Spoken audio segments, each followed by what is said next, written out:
Hello guys! Hello Leo! Welcome dito sa aking channel, Kapalaran 888. Welcome guys! Alamin natin kung anong messages, vibration, gabay, energy. Okay, Leo.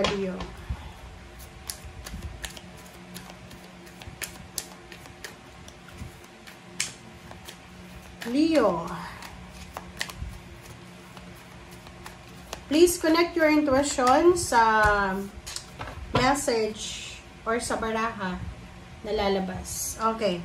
Number 6. This is balanced number. Third eye chakra. Nasa upright position.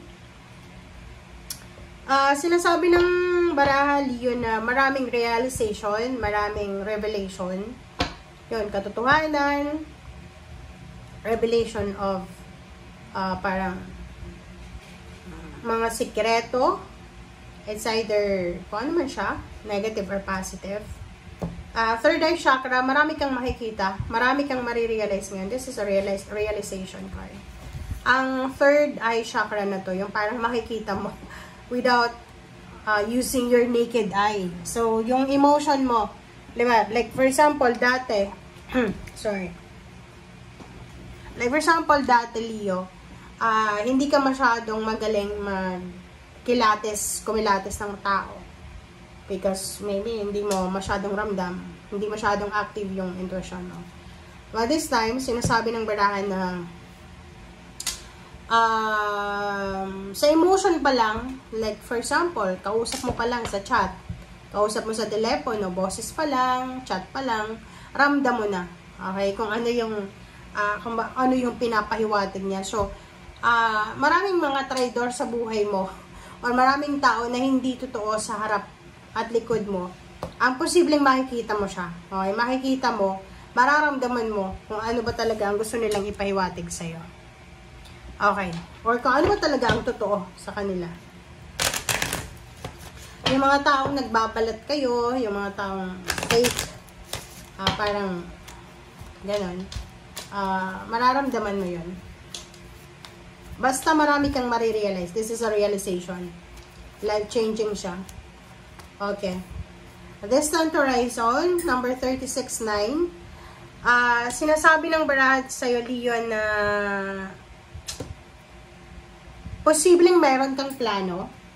This is travel plans, relocation, or maybe planning ka, nasa ibang bansa ka na ba? And may plano kang umuwi ng Pilipinas or posibleng lumipat ng ibang bansa.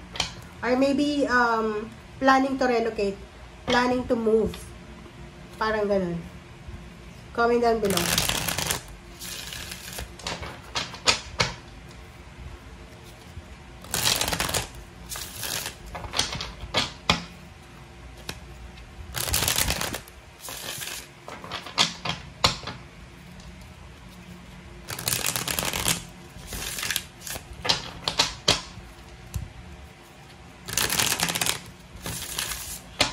Okay.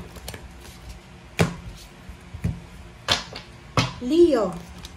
First card natin is Strength.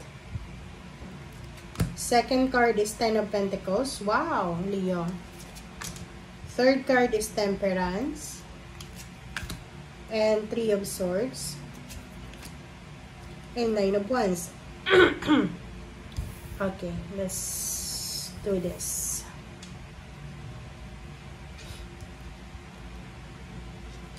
Okay, Leo, makinig ka.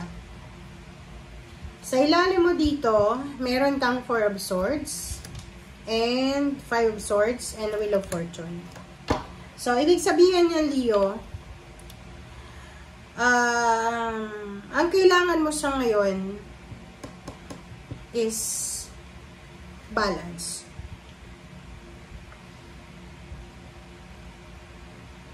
May kailangan kang i-give up diba? It's either may plano ka or meron kang ginagawa sa ngayon, yung parang ganito yun it's either babae ka, mga third time ka na or fourth time ka nang nakukunan, diba? Miscarriage. And isa sa rason ko bakit nakukunan, guys, sobrang vigorous ng trabaho mo. Pwedeng isa kang manager, isa kang teacher, alam mo yung yung galaw ka ng galaw, magaslaw. Isa yun sa rason kung bakit ka miscarriage. Etong barahan na to is related siya doon. Like for example, kailangan mong i-give up yung trabaho mo. Kailangan mong tumigil talaga, pansamantala. Like mag-hiatus ka. Rest ka muna for 1 year or maybe several months kung talagang gusto mo magkaroon ng baby. Parang ganon. Okay?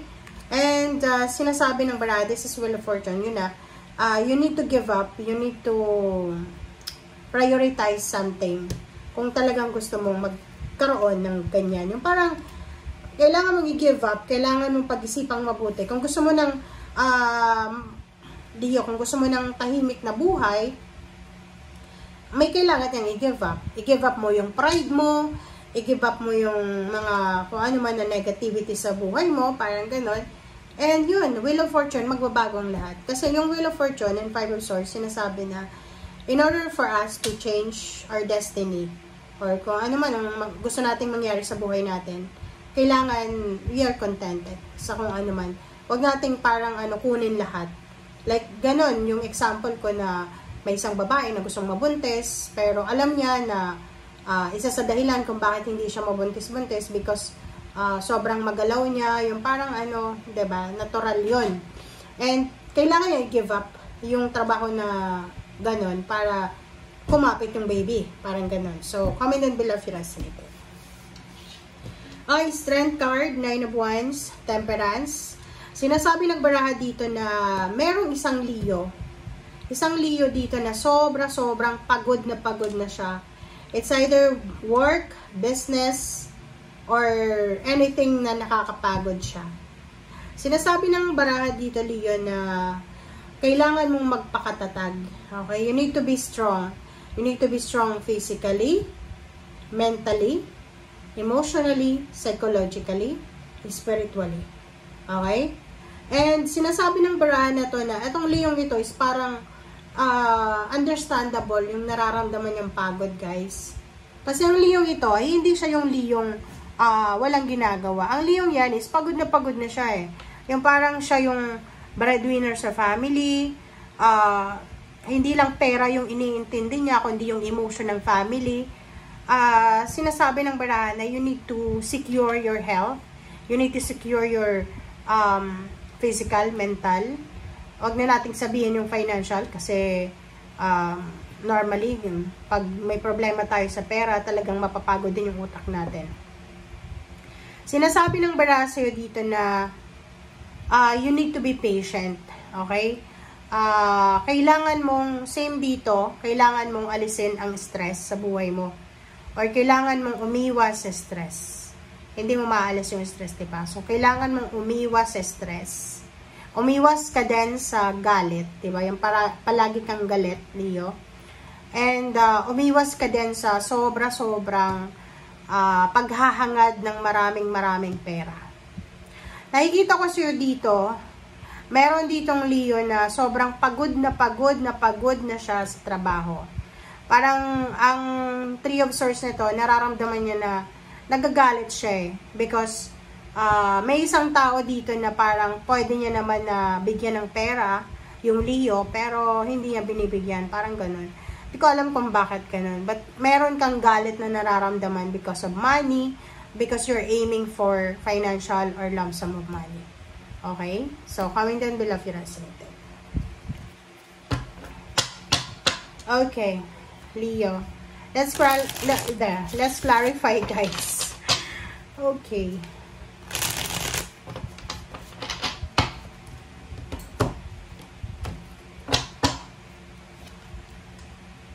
Okay. High Priestess. High Priestess, huwag tayong masyadong nakafocus sa future, Leo. Just focus sa kasalukuyan. Okay? We need to focus sa sarili natin sa ngayon. Ano yung magagawang solusyon natin? Huwag tayo masyadong ma-overwhelm sa future eh. Kasi mayroong ganun eh, nadidepress na, nagkaka-anxiety kasi kakaisip ng past, ng future, na hindi niya na nakikita na yung present situation is napaka-importante din. Oh. sinasabi ng baraha sa'yo na kung pagod ka na, it's either obligations, work, emotion, magpahinga. Okay? And wag mong aalisin sa buhay mo yung excitement. Palagi tayong maging excited.